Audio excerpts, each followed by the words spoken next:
నమస్తే, welcome to legend TV. ప్రస్తుతం మనం బషీర్బాగ్ పరిశ్రమలో ఏదైతే తీర్మానం వలన కొన్ని నిరుద్యోగుల పైన మన జరిగినటువంటి ఇష్యూ పైన కొన్ని వ్యాఖ్యలు చేసి దీనికి సంబంధించి వ్యతిరేకంగా నిరుద్యోగ జేఏసీ నుంచి పెద్ద ఎత్తున ప్రెస్ మీట్ అయితే పెట్టారు. దీనికి సంబంధించి మాట్లాడడం మనతో పాటు నిరుద్యోగ జేఏసీ జనార్దన్ ఉన్నారు. అన్న, అసలు ఏం జరిగింది? తీర్మానం వలన మీరు ఉద్యోగాల పేరుతో డిఎస్సీ అని చెప్పి కేసులు వేసుకుంటూ డబ్బులు తీసుకుంటా ఉన్నారట. రెడ్డిలతో కలిసి రెడ్డి రావులతో కలిసి బీసీలను ఆపే ప్రయత్నం చేస్తా ఉన్నారని చెప్పి తీర్మానం వలన మాట్లాడుతుంది. ఇట్లాంటివి మన జరుగుతూ ఉన్నాయి. అన్న, తీర్మానం వలన చేసిన వ్యాఖ్యల వల్ల రెండు రకాలుగా అవమానపరిచిండు. ఎస్సీ ఎస్టీ బిడ్డలను, మైనారిటీ బిడ్డలను అందరిని అవమానపరిచిండు. ఈయన ఏదైతే వాదం ఎత్తుకున్నాడో ఆ బిడ్డలమే మేము ఉన్నాం, మాకు ఉద్యోగాలు రాలేదు అంటే ఎస్సీ ఎస్టీ బిడ్డలు చిల్లరగాల్లా 3,000కు 300కు అమ్ముడు పోయేటటువంటి వాళ్ళ 30,000కు అమ్ముడు పోయి తాగేటోళ్ళ చెప్పు. ఎంత చిల్లరగా వీళ్ళని అవమానపరిచిందంటే తక్షణమే తీర్మానం వలన ఎస్సీ ఎస్టీ బిడ్డలను అవమానపరిచినట్టు నువ్వు బీసీ వాదాన్ని ఎత్తుకోవడానికి అనర్హుడవు. మమ్మల్ని అవమానపరచకపోయినా గత నీ చరిత్ర ప్రకారమైన నువ్వు బీసీ వాదాన్ని నువ్వు ఎత్తుకోవడానికి నువ్వు అర్హుడవు కాదు. ఇంకొకటి, నిరుద్యోగులను అవమానపరిచిండు. మేము 12 నెలల నుంచి కొట్లాడుతున్నాం ఈ ప్రభుత్వం పైన. ఏనాడని వచ్చిండా ఈ సిగ్గు తప్పినోడు, ఈ లోఫర్ గాడు, ఈ లక్కోర్ గాడు? నిరుద్యోగులను నిక్కచ్చు కొట్లాడుతున్న నిరుద్యోగులను అవమానపరిచిండు, మమ్మల్ని అవమానపరిచిండు. ఎట్లా అవమానపరిచిండు? ఒక చిన్న పిల్లగాడు వస్తే ఈ మైనర్ ఈయన కొట్టేసి సిగ్గులేనాడు వడ్డీసి అనుకుంటాడు. ఆ పిల్లగాన్ని వాళ్ళ తల్లిదండ్రులతోటి వచ్చిండు, తండ్రితోటి వచ్చిండు. తండ్రి కూడా కింద ఫోన్లో మాట్లాడిండు. అదే నేను మాట్లాడే పద్ధతి. ఆ పిల్లగాన్ని అవమానపరిచే మరి నేను నన్నంట ఇగో ఈ పోరాడు అని ఇగో వీడిని కొట్టినాడు. నువ్వు రెస్పెక్ట్ ఇచ్చి రెస్పెక్ట్ తీసుకో. వీడిని పోరాడిని ఏంది? సిగ్గుందా నీకు?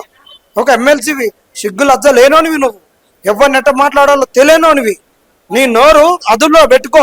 నోరు కనుక ఇట్టనే ఉంటే మాత్రం ఊర కుక్కను కొట్టినట్టు ఉరికిస్తారు, గజ్జి కుక్కను కొట్టినట్టు కొడతారు. ఇది ఒక గజ్జి కుక్క, ఇది ఒక చీడ పురుగు, తెలంగాణ సమాజాన్ని పట్టిన చీడ పురుగు. ఎందుకంటున్నామంటే సమాజంలో కొన్ని వాదాలు ఉంటాయి, కొన్ని సిద్ధాంతాలు ఉంటాయి.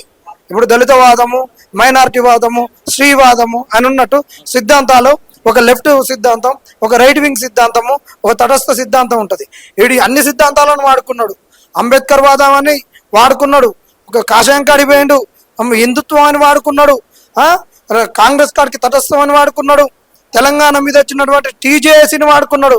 ఎవడు అన్నిటిని గబ్బు పట్టించినాడు. కాబట్టి ఇది పెద్ద చీడ పురుగు అని చెప్తున్నాం. బీసీ ప్రజలారా, ఈయన చేతిలో బీసీ వాదాన్ని పెట్టి తెలంగాణకు ఒక బీసీ సీఎంని చేస్తాం, బీసీలు అంత అర్హత లేదా, రెడ్లే ఏలాలా, రెడ్లే పాలించాలా అంటే, అరే నాయన ఎస్సీ ఎస్టీ బిడ్డలకు ఉద్యోగాలు వస్తే ఎందుకు ఇవ్వట్లేరు అంటే మాకు అర్హత లేదా, మేము పాఠాలు చెప్పలేరా? మరి దీని గురించి అడగమేమి అంటే బీసీ బిడ్డలను చిల్లరగాళ్ళం చేస్తావు, లిక్కర్ కమ్ముడు పోయేటోని లెక్క చేస్తావు, 3,000 కమ్ముడు పోయేటోని లెక్క చేస్తావు. అంటే నువ్వు ఒక్కనివెక్కే అంత జ్ఞానం ఉంది, అంత పోరాటం ఉందా లంగా? అంటే రాకేష్ రెడ్డికి చెప్పి పంపిస్తే పోయే అంత అవులమా చౌటలమా? జ్ఞానం లేదా? అసలు మీలో నిరుద్యోగులు ఎవరు లేరు, మొత్తం అంతా కావాలనే గొడవ పెట్టడానికి మాత్రం ఇక్కడికి వచ్చిన అసలు నిరుద్యోగులు ఎవరు కాదు, దొంగలు అని చెప్పేసి మాట్లాడుతూ ఉన్నారు. ఈ లత్కర్ గారు ఎప్పుడన్నా వస్తే కదా, వీడు వస్తే కదా. ఇప్పుడు టమాటాలు కొంటే కొన్నానికి టమాటాలో ఏందో తెలుస్తుంది. కోడిగుడ్లా అవి లేకుంటే టమాటాలా లేకుంటే యాపిల్ పండ్లా ఏందనేది తెలుస్తుంది. మార్కెట్కి పోతే అది మార్కెట్ పరిస్థితులు తెలుస్తాయి. ఏడికి పోతే ఆడ పరిస్థితులు తెలిసినట్టు, ఏ వస్తువు కొంటే ఆ వస్తువు విలువ తెలిసినట్టు, ఏ ఉద్యమానికి పోతే ఆ ఉద్యమంలో స్థితిగతులు ఏంది, కష్టాలు ఏంది, ప్రభుత్వం ఏం చేస్తుందని తెలుస్తుంది. ఈడన్నాడన్నా 12 నెలల నుంచి వచ్చిండా ఈ లత్కోరుగా ఆడంటున్నాం. ఈ భాషను ప్రయోగిస్తున్నందుకు కూడా తెలంగాణ క్షమించమంటున్నాం. ఇది మళ్ళీ కనుక ప్రయోగిస్తాం. ఎందుకంటే నన్ను అన్నప్పుడు నేను అనొద్దా? ఒక్క మాట అంటే ఒక బాధ్యత గలవాడు ఒక్క మాట అన్నాడు అంటేనే వీనికి బాధ్యత లేకుండా, నోరు అదుపు లేకుండా అవన్నీ పడితే ఆయన మాట్లాడినట్టు మాట్లాడుతుంటే చెప్పులతో తంతారు, కుక్కని ఉరికిచ్చినట్టు ఉరికిస్తారు. ఈ లత్కోర్ కానీ హౌలా కానీ వీడు రైట్ టు రికాల్ అన్నాడు. రైట్ టు రికాల్ ఎక్కడ పోయిందిరా? ఇప్పుడు రాజీనామా చేయి. గ్రాడ్యుయేట్స్ మీద గెలిచినావు, గ్రాడ్యుయేట్ సమస్యల పైన కొట్లాడినావా? 29 జీవో గురించి కొట్లాడినావా? 2 లక్షల ఉద్యోగాలు గురించి కొట్లాడినా. ఒకవైపు 2 లక్షల ఉద్యోగాలు అన్నది కాంగ్రెస్ వాడు అంటే కొట్లాడినావా? నువ్వు రైట్ టు రికాల్ పెట్టుకొని రిజైన్ చేయి. మరి నీ రైట్ టు రికాల్ ఎక్కడ పోయింది?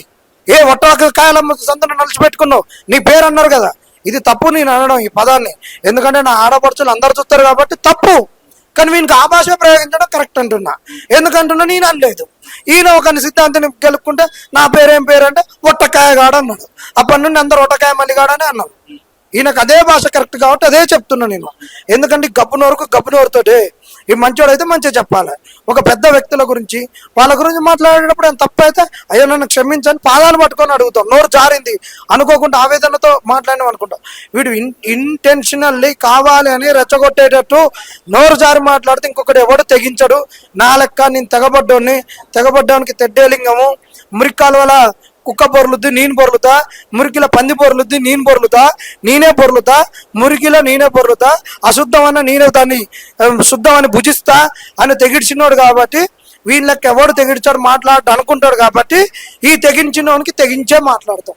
మీ కొందరి మాత్రమే అన్నాడు, అంటే అందరికీ వర్తిస్తుంది, నిరుద్యోగులు అందరికీ వర్తిస్తే, అందరినీ దొంగల అన్నట్టు ఇట్లాంటివి వర్తిస్తాయి. మన నిరుద్యోగులందరూ ఏకమయ్యే ఛాన్స్ ఉందా మరి? ఏకమయ్యేది ఉంది కాబట్టి కాక ప్రెస్ మీట్ పెట్టింది రమ్మను. అప్పుడు అన్నారు కదా ఏ నలుగురో ఇద్దరో మాట్లాడుతున్నారు ఆ గ్రూప్ 1 గురించి అది ఇది అంటే బండి సంజయ్ వచ్చినప్పుడు ఎంతమంది కదిలేరు, అవకాశం వచ్చినప్పుడు మాట్లాడతారు. మరి మమ్మల్ని అంటున్నావు కదా బిడా, మరి బీసీ వాదం నీ అమ్మాటి ఎంతమంది ఉన్నారా పేడ్ ఆర్టిస్టులు అని మమ్మల్ని అంటో, నీ అమ్మాటి నువ్వు బీసీ వాదం అంటే మొత్తం కదిలాలి కదా. ఎన్ని లక్షల మంది ఎక్కువ బీసీలు ఉన్నారు, 70% బీసీలు అంటావు, 70% ఎంతమంది వస్తున్నారు నీ అమ్మటి? బీసీ వాదాన్ని మోసిన బిడ్డలు ఎంతమంది వస్తున్నారు నీ అమ్మటి?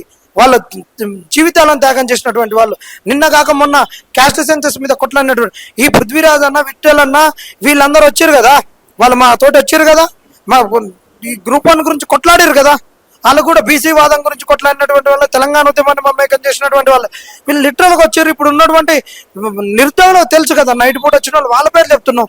నిన్నగాక మన కంచాయిలే కూడా రాహుల్ గాంధీ తోటి కొట్లాడి అది క్యాస్ట్ సెన్సస్ చేపించింది కదా, అది మంచి చర్చ జరిగిందో, ఒక చర్చ అయితే వచ్చింది కదా.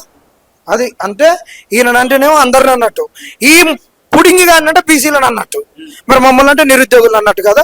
ఇది బీసీల గురించి కొట్లాడిన అంటేనే బీసీల గురించి అన్నట్టు, మన నిత్య నిరుద్యోగుల గురించి 12 నెలల నుంచి కొట్లాడేటోళ్ళను మమ్మల్ని అంటే నిరుద్యోగులు అన్నట్టు కదా. కాడెద్దు లెక్క మోస్తున్న నిరుద్యోగ సమస్యను మమ్మల్ని అన్నట్టు కదా అంటున్నాను.